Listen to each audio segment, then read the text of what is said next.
Imaginez, vous êtes chez vous, seul, en train de lire par exemple. Autour de vous, ce n'est pas le silence absolu, et c'est normal. Le ronronnement du frigo, une goutte qui s'écoule d'un robinet, du parquet qui grince parce qu'il fait un peu trop chaud, bref. Depuis le temps, vous êtes habitué à tous ces bruits, et vous n'y faites plus attention. Puis il y en a un qui vous fait lever la tête. Celui-là, il est bizarre, inhabituel. Pourtant rien n'a pu provoquer ce bruit, vous êtes certain d'être seul. Mais votre imagination s'emballe, et vous commencez à penser qu'il y a peut-être un intrus chez vous. Alors vous vous levez, pas très rassuré, vous vous dites qu'il n'y a aucune raison d'avoir peur, que c'est complètement irrationnel, et vous faites prudemment le tour de votre appartement ou de votre maison. Au bout de quelques minutes, il faut se rendre à l'évidence. Tout est normal. Vous reprenez votre lecture en vous reprochant gentiment de vous être fait des films. Je suis sûr que vous avez déjà vécu cette situation au moins une fois. James et Brittany Campbell aussi, souvent même. Sauf que pour ce couple, ça n'avait rien à voir avec leur imagination. Maintenant installez-vous confortablement, vous écoutez Elessar.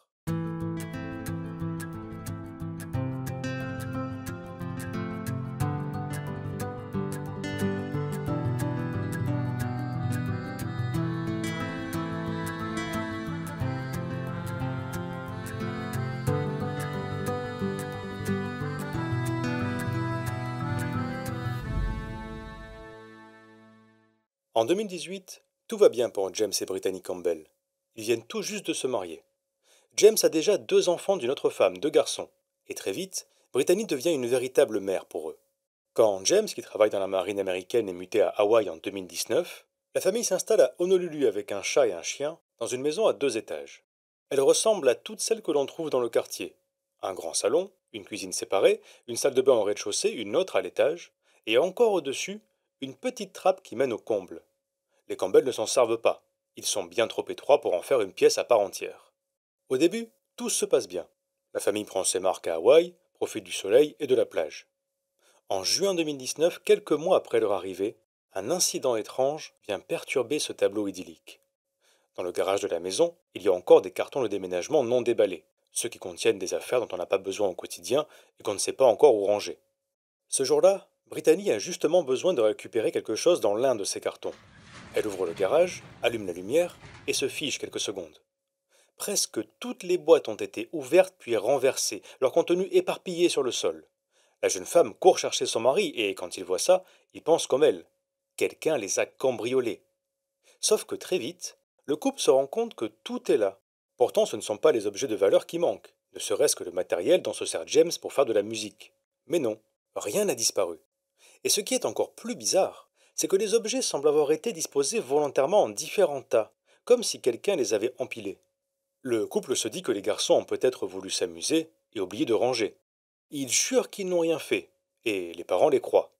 Alors James et Brittany désignent le dernier coupable qui leur reste, le chien. C'est sûrement le chien qui a passé ses nerfs dans le garage, mais bon, ils ne vont pas le disputer, ils n'ont aucune preuve. La famille range les cartons, et l'incident est vite oublié.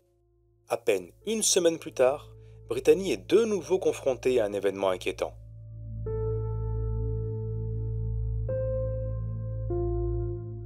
Seule dans la maison, Brittany est assise devant sa table de maquillage à l'étage.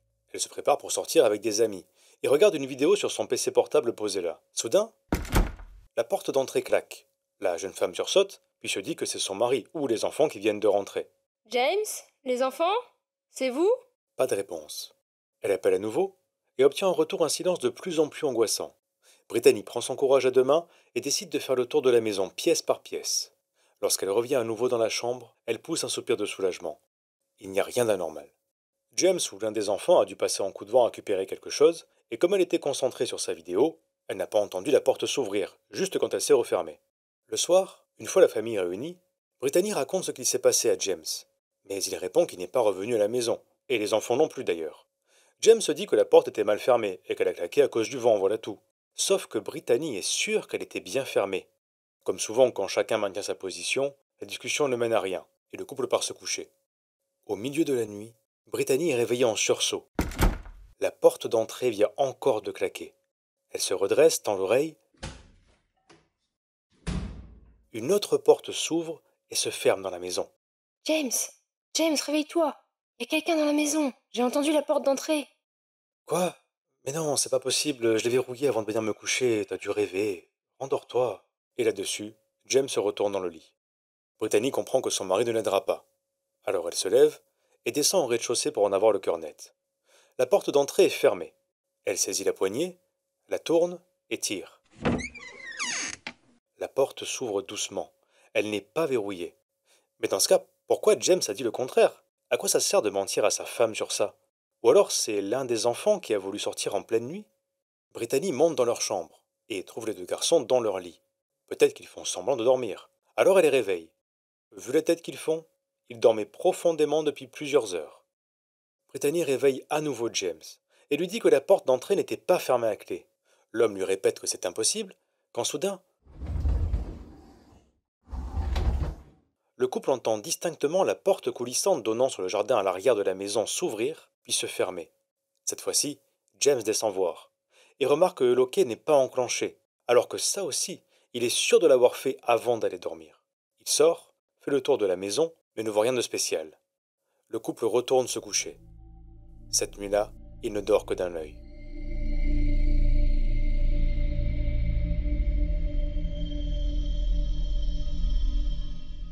Quelques jours après cette nuit mouvementée, James joue du piano dans le salon. Normalement, ça le détend, mais pas là. Depuis qu'il a commencé, il a une impression bizarre, l'impression que quelqu'un le regarde. Sûrement la fatigue, après tout ces derniers jours n'ont pas été très reposants. Il s'étire, et du coin de l'œil, il voit une forme derrière la fenêtre qui donne sur le jardin à l'arrière de la maison. Une silhouette humaine. La fenêtre est couverte par un rideau, mais il en est sûr, il y a quelqu'un qui le regarde. James bondit et se précipite à la porte, alors que l'intrus disparaît de son champ de vision.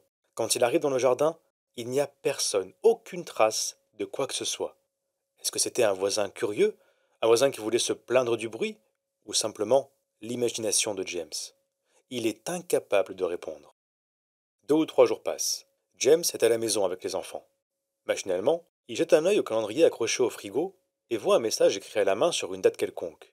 Votre réhabilitation commence aujourd'hui. Faites comme moi. Choisissez une maison, nettoyez-la, préparez les appareils. James ne reconnaît pas forcément l'écriture de sa femme, mais bon, ça vient forcément d'elle. Peut-être l'une de ces phrases inspirantes qu'on voit sur Internet, accompagnée d'un petit rappel pour le mari qui, en effet, pourrait faire le ménage un peu plus souvent. D'ailleurs, c'est ce qu'il fait. Ce n'est que 3 semaines plus tard que les événements étranges entourant la famille Campbell prennent une tournure quasi surnaturelle. Juste avant de partir pour le cinéma avec son mari et les enfants, Brittany se dit qu'elle aimerait bien emporter sa couverture, celle qui est toujours sur le canapé, et sous laquelle elle se met quand elle regarde la télévision avec James. Sauf que là, elle n'y est plus. Elle regarde rapidement autour et ne la trouve pas. James, les enfants, c'est vous qui avez emprunté la couverture du canapé? Mais non, ce n'est pas eux. Brittany pense qu'ils la font marcher. Elle est en haut et vous avez la flemme de monter, c'est ça? Les 3 autres jurent que non, ils ne savent pas où est cette couverture. Et puis bon, la séance va commencer, il faut y aller ou ils vont être en retard. Quand la famille rentre chez elle quelques heures plus tard, la couverture est posée sur le canapé, impeccablement pliée, exactement là où elle aurait dû être. Pour la première fois, James admet que quelque chose ne tourne pas rond dans cette maison. Brittany, elle, en est déjà convaincue, et encore plus quand une nuit, elle se réveille et remarque que la caméra de son PC portable qu'elle laisse ouvert est allumée, alors qu'elle devrait être éteinte. Elle voit très bien la petite lumière verte. Finalement, c'est en septembre 2019 que le mystère est enfin résolu. Et vous allez voir que l'explication fait froid dans le dos.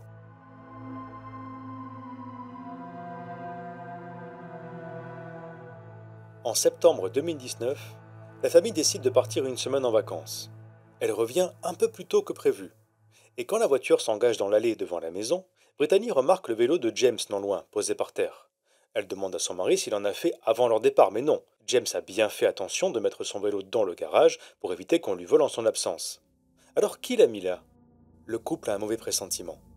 Il dit aux enfants de rester dans la voiture et descend pour se diriger vers le garage. James ouvre la porte et là, c'est un carnage. Les cartons ont été éventrés ou renversés, les affaires de la famille étalées sur le sol et empilées de manière étrange, comme il y a quelques mois juste après l'emménagement. Le couple pense à un cambriolage, et au cas où les voleurs seraient encore dans la maison, James fait le tour et s'empare d'une masse de démolition posée contre un mur. Il revient vers la porte d'entrée, glisse la clé dans la serrure qui apparemment n'a pas été forcée, tourne la poignée et pousse. La porte ne s'ouvre pas. James sent une résistance, comme si quelqu'un poussait de l'autre côté. James insiste, et soudain, dans l'entrebâillement, Il aperçoit un homme qu'il ne connaît pas. L'intrus lui dit alors d'une voix très calme. Ce n'est pas votre maison. Vous vous êtes trompé. James lui crie de sortir et Brittany appelle le 911. 911, quelle est votre urgence? Il y a un homme chez nous, on sait pas qui c'est, on sait pas pourquoi il est là, venez vite! Finalement, James arrive à ouvrir la porte et traîner l'inconnu dehors. C'est là qu'il remarque qu'il est habillé avec ses propres vêtements. Il lève sa masse et le prévient que s'il tente quoi que ce soit avant l'arrivée de la police, il prendra ça pour une menace. Mais l'homme, jeune, entre 20 et 25 ans, est parfaitement calme. James lui demande ce qu'il fait là. Je n'avais nulle part où aller. Un sans-abri qui pensait que la maison était abandonnée peut-être? La tension redescend légèrement. Puis Brittany se souvient que le chat est resté à la maison. Mais l'homme la rassure. Vous inquiétez pas pour le chat, je m'en suis occupé. Je le nourris, il est à l'intérieur. Elle entre et fonce dans la cuisine, remarquant déjà que la maison a été complètement retournée. Le chat est là, dans la cage du chien et sans eau, mais apparemment il va bien. Quand Brittany ressort, les policiers sont là. Il parle avec l'inconnu, toujours très calme. D'ailleurs, il ne résiste pas quand on lui passe les menottes et qu'on le fait monter dans une voiture pour l'emmener au commissariat. James et Brittany rentrent enfin chez eux avec les enfants, encore sous le choc. Dans la maison, c'est le chaos. Il y a des poêles et des casseroles empilées les unes sur les autres en équilibre, les objets posés n'importe où, sur le canapé, les tables, le sol. On dirait une brocante qui exposerait les articles à vendre. Et c'est comme ça dans toutes les pièces. Toutes, sauf une. La chambre des enfants est impeccablement rangée, sans qu'on sache pourquoi. Dans la chambre des parents, par contre, Brittany fait une découverte très inquiétante. Sur le lit, elle trouve une serviette où sont alignés plusieurs couteaux de cuisine, et juste à côté, un ordinateur portable que la famille n'utilise plus depuis longtemps. Brittany appuie sur les touches du clavier, et l'écran s'allume. Un document s'affiche. La jeune femme le parcourt rapidement. C'est une sorte de journal, visiblement tenu par l'intrus, et intitulé Les essais omnivores, une réhabilitation pour les gens qui ressemblent à des rats. Je vous lis un extrait. Accrochez-vous, c'est surréaliste. Jour 2. Cosmétologie. L'essai d'aujourd'hui a consisté à utiliser du maquillage pour des changements cosmétiques.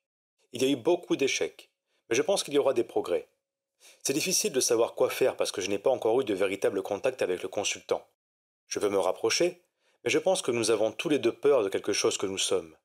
Je suis facilement effrayé par les formes humaines, et il croit que je suis un humain narcissique, d'une certaine manière. Je veux juste qu'ils soient parfaits, je veux qu'ils se sentent beaux.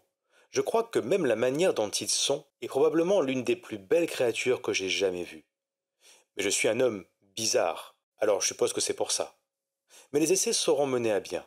Nous aurons un foyer de base où nous pourrons aller en cas de besoin et à terme, nous aurons d'autres foyers et d'autres endroits où nous pourrons aller pour profiter de notre vie. Maquillage utilisé aujourd'hui, de l'huile d'avocat et un très mauvais jugement. Je vous l'avais dit, surréaliste. Dans le reste du journal, l'homme a noté ses observations sur chaque membre de la famille Campbell, chaque conversation qu'il a pu entendre. Il écrit par exemple que James et Brittany voulaient avoir un enfant, ce que personne ne savait à part eux. Le couple comprend que l'intrus était là depuis des mois, caché dans les combles au-dessus de la salle de bain du deuxième étage, espionnant le moindre de leurs faits et gestes. Tous ces événements étranges, les cartons ouverts, les portes qui s'ouvrent, c'était lui.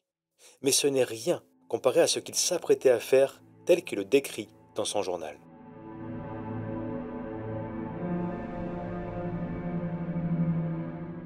Jour 4. L'hypothèse des procédures. Je vais avoir besoin de matériel pour les omnivores et pour moi. Il y a des choses à améliorer pour nous deux.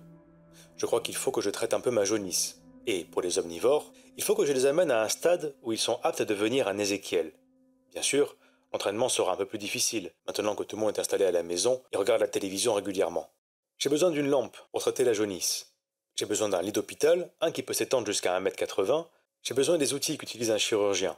J'ai besoin de moniteurs cardiaques, de brassards pour la tension, une machine pour anesthésier, des bouteilles d'oxygène, matériel de perfusion, machine pour faire des transfusions sanguines, matériel de coloscopie d'endoscopie, machine d'assistance respiratoire.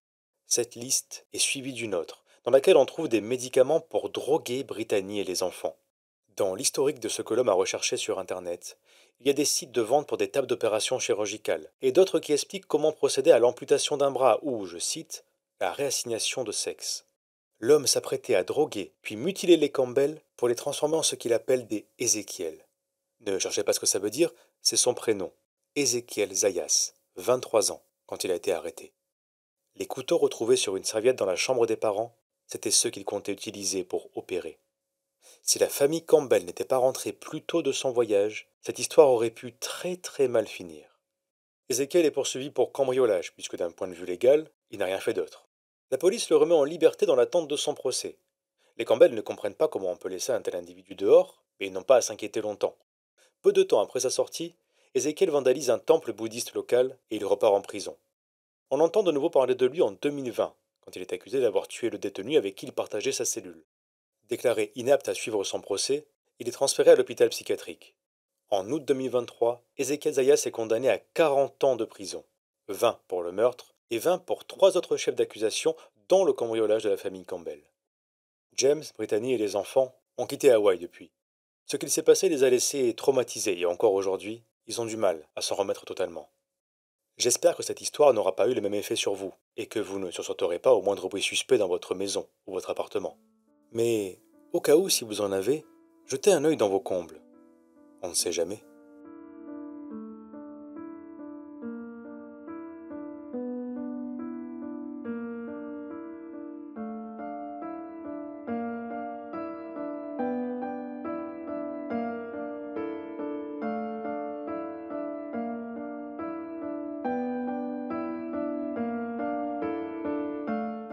Merci d'avoir écouté cet épisode d'Elessar et merci à Lucie qui a prêté sa voix à Brittany.